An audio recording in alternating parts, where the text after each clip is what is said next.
Magandang hapon, narito na ang pinakahuli sa lagay na ating panahon ngayong araw ng Martes, December 10, 2020.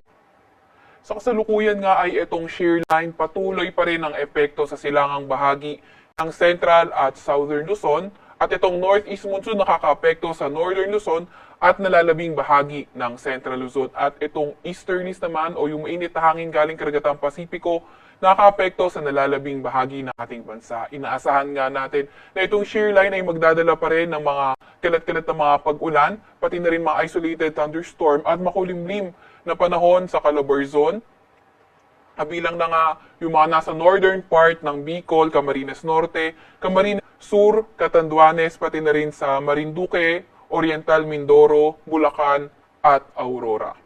Northeast monsoon naman o amihan yung magdadala ng maulap na papawirin na may mga ulan sa may Cagayan Valley, sa may Apayao, Kalinga, Mountain Province at Ifugao.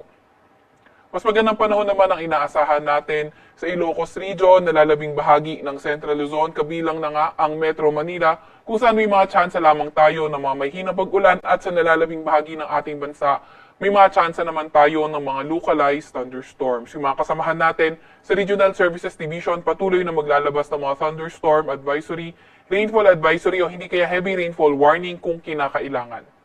Sa kasalukuyan rin naman ay wala tayong namomonitor na low pressure area or bagyo sa loob or malapit sa ating Philippine Area of Responsibility.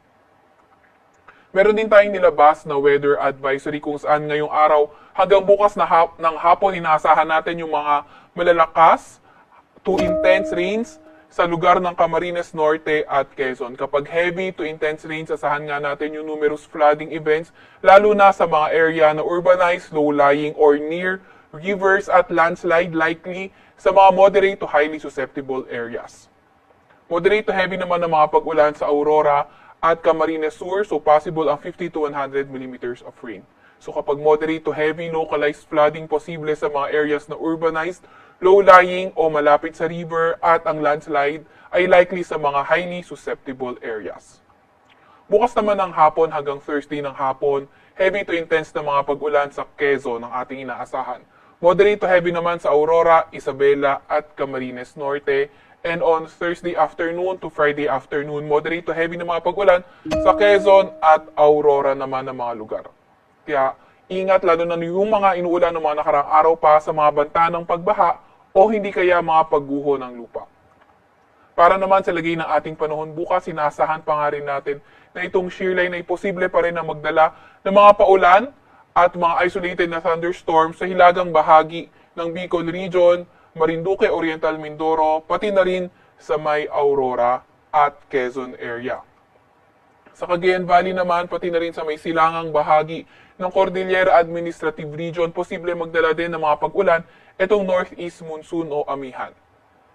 Sa Metro Manila at nalalabing bahagi ng Central Luzon at sa Ilocos Region at nalalabing bahagi din ng Cordillera Administrative Region, partly cloudy to cloudy skies naman ang inaasahan natin na may mga tsansa na may hinang pag-ulan at sa nalalabing bahagi ng Luzon ay posible naman ang mga thunderstorm, though fair weather conditions ang ating inaasahan.